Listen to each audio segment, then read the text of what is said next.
Rule number one is stay calm. Stay calm. As soon as you start to freak out and panic, and I call it your adrenaline tube or your emotion tube in your body, if you will, as soon as you allow your emotion tube or adrenaline tube to fill, your cognitive ability to think and process information logically and systematically goes down. They're inversely proportional. As one goes up, the other one goes down. It's a physiological fact. You get dumber the more stressed out you get. The more anxiety, the more adrenaline that pumps through your system, the more you get stressed out. You physiologically get dumber. So how can you work on that concept of staying calm?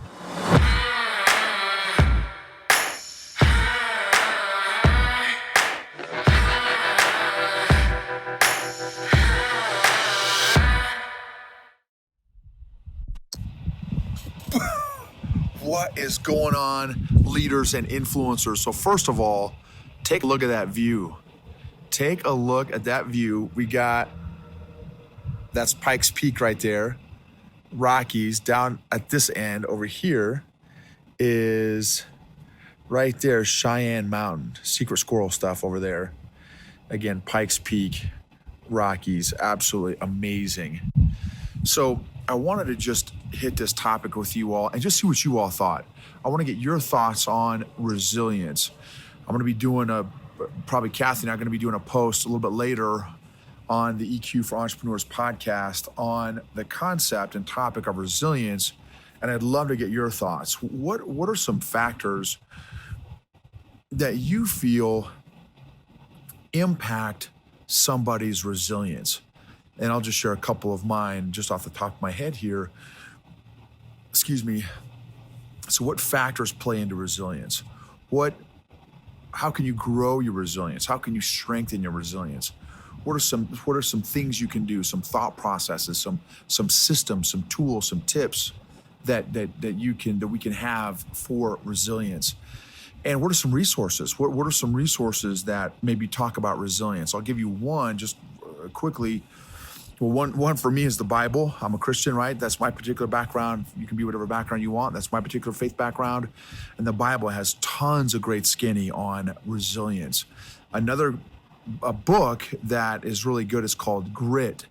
And the lady's name is, I want to say Duckworth. Don't hold me to that, but it's a book called Grit. Has some really interesting thoughts on the concept of grit or resilience. So, uncertain times, I feel like reveal our level of resilience, our degree of resilience. And I also think it's like a two-sided thing. So not only does it reveal our resilience, but also I think uncertain times and difficult times can help grow our resilience as long as we look at and have the proper perspective with how we view resilience.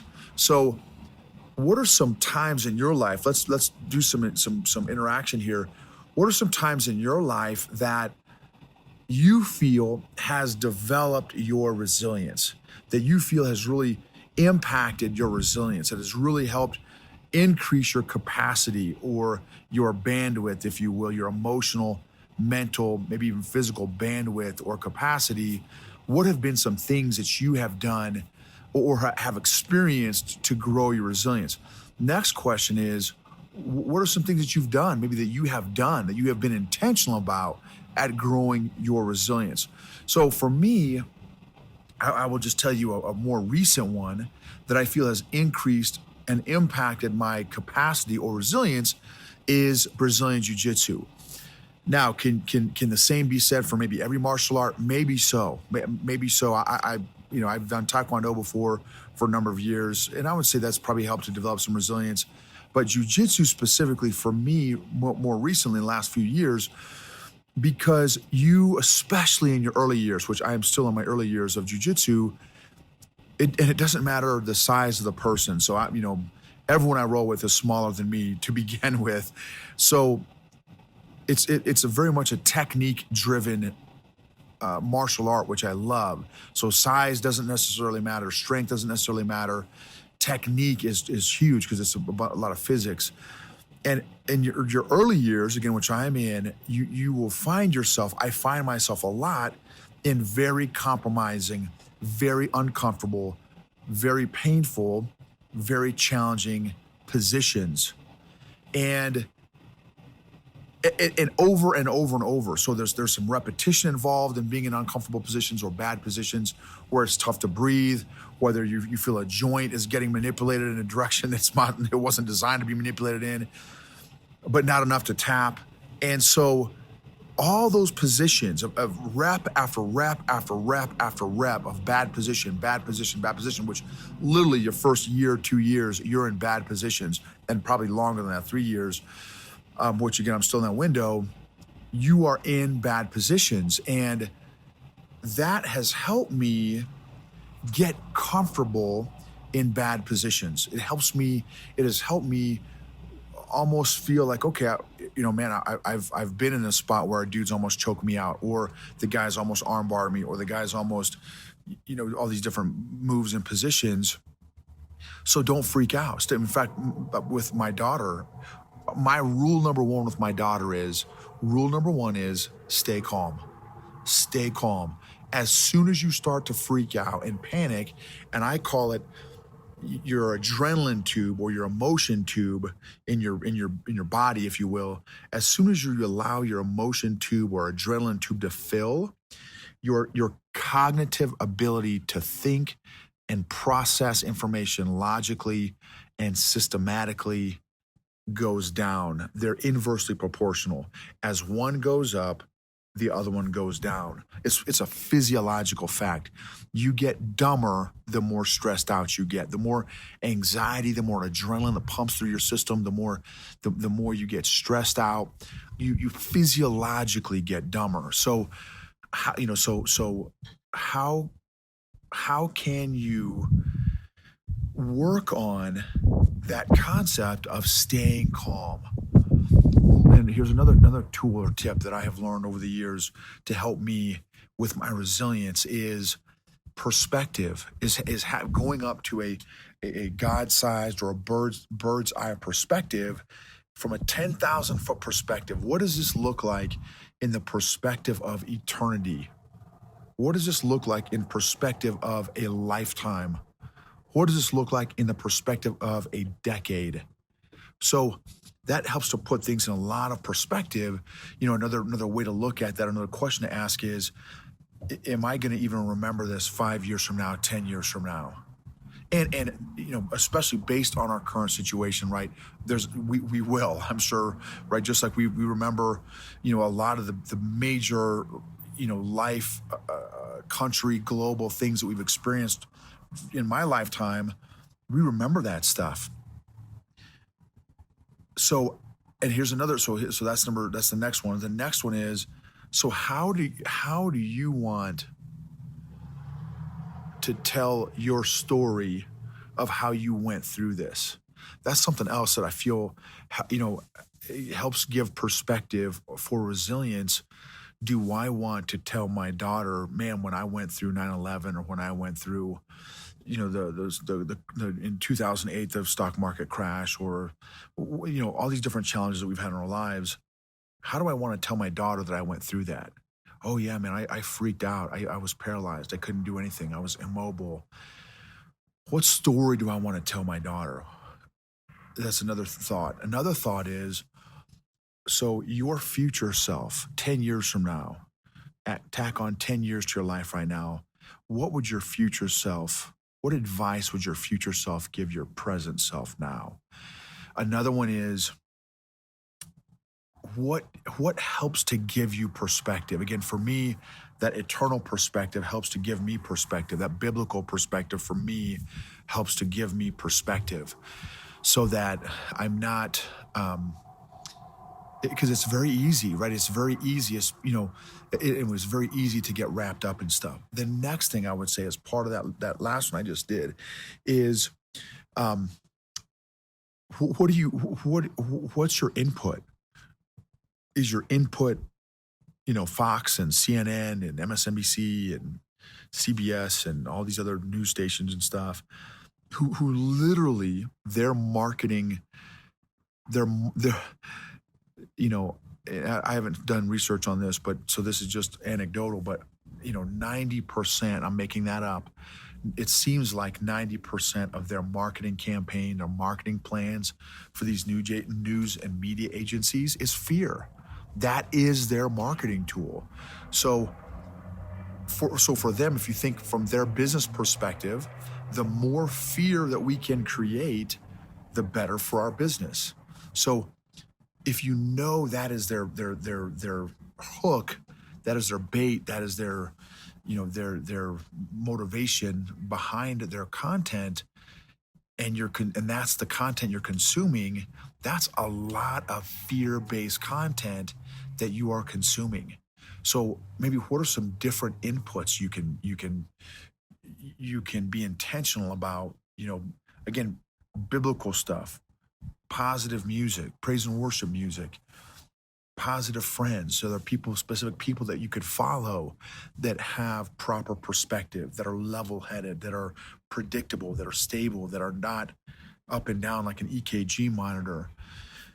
And are you one of those people? Are you, is your emotional curve, is it an EKG monitor? You're up and down based on the circumstances, based on what direction the wind goes? Or are you predictable? Are you stable? Are you steady in the midst of the storm? And please understand what I'm saying. Please know that I'm not trying to downplay the seriousness or the severity of what's going on. It's very serious. It's very, epic. Like it's impacting a lot. It's impacting the globe. How we choose to respond to that is everything. So it absolutely is serious. And another analogy, and forgive me, I don't remember where this is at. If you could maybe put it in the thread below or the comment section, when the disciples were hanging out with Jesus doing the little Navy SEAL mission across the Sea of Galilee, I think, in their RB-15, their rubber boat, their Zodiac boat. It wasn't. So the disciples, right, it was the middle of the storm, crazy storm, waves going crazy. The wind was insane. The disciples are freaking out. They hadn't gone through BUDS yet, which is the SEAL training. So they're freaking out. What's Jesus doing? So think about this. So you want to talk about perspective. So for me, perspective is looking out and seeing Pikes Peak right here.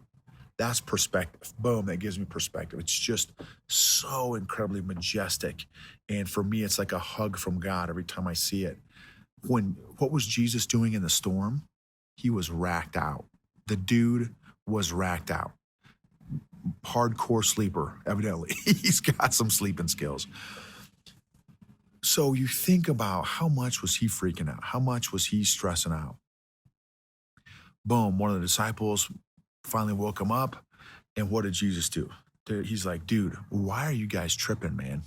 That's the NIV, Nobles International Version. Why are you guys tripping? Chillax, man. Right? And then what do you say? Peace, be still. He commanded the winds and the waves, and boom. It was cool as pond water, cool as a polar bear's belly button lint. And so how did those disciples feel after Jesus calmed the winds and the waves? I'm sure initially relieved, some immediate relief, but then I wonder, once they were done, oh man, that was rough storm, oh man, we were freaking out. When they went off into their respective section of the boat and just had some reflection time, I wonder if they were proud at how they went through that storm. I wonder if they're like, man, I really put my trust and faith in the dude who is physically in the boat with us. Or was my object of my faith, which can be fear, was the storm? Well, if your object of your faith, or in this case, fear, is the storm, guess what that's going to create in you? It's going to create and amplify more fear versus if the object of your faith is in the Lord. And for me, the Lord, my relationship with the Lord, now that's going to amplify and grow my faith instead of my fear. So this can be a great opportunity to build resilience, to grow your faith, to step out and be specific in your prayers. Ask God, hey God, man, I'm praying for these things. And also another way to build resilience, in my opinion, is to reach out to other people and get perspective. There's always people that are struggling more than I am.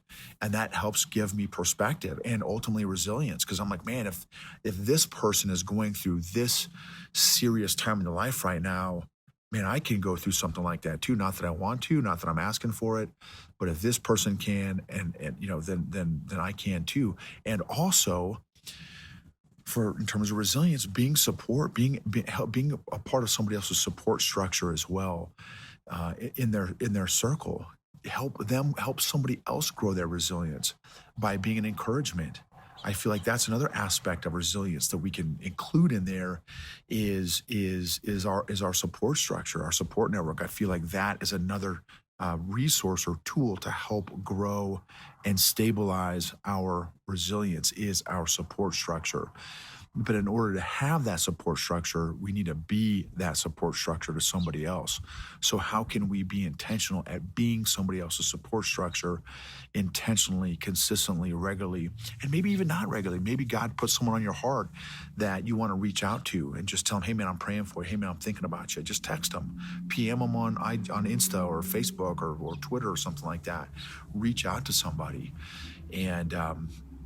And then also, how can you contribute? How can you contribute? Where can you contribute? What gifts and strengths and talents and superpowers do you have that could add value to somebody else during this time, during this season? Because you are a solution to somebody else's problems. You are a solution to somebody else's problems. So I think those are all some things that all play into resilience. Another thing I feel like plays into resilience is our previous experiences. I mentioned specifically Brazilian Jiu Jitsu, Ranger School. I went through Ranger School. That was, 68 days of not a lot of fun times. I went through West Point. That also helped build resilience. So when you put yourself in positions that stretch your limits, that stretch your capacity, you realize how much more you have left in the tank. You realize how much more capacity you have when your existing capacity is stretched to the limit. So we may see it as a negative, but man, really, it can really be a tremendous positive. Books out there, autobiographies and stories of people that they have overcome. It's man, by the size of the things that they've had to overcome, right, is another great quote there as well. So previous experience is something else that can help build your resilience. So those are just some of my thoughts. What are your thoughts? Please put it in the comments below. I'd love it if you would, tag somebody if you feel like this may encourage somebody. Comment, review, subscribe, and let us know. Let us know, what you feel are some things that have helped you out grow your resilience, some experiences you've had, maybe some tools or resources. Put them in the chat log in the thread below. Whether you're watching this on Facebook or listening to it on the podcast or YouTube, I'd love to hear from the Facebook group. I'd love to hear from you and hear what your thoughts are on resilience during these times. Let's grow together so that together we can change the world by changing your world, by changing you.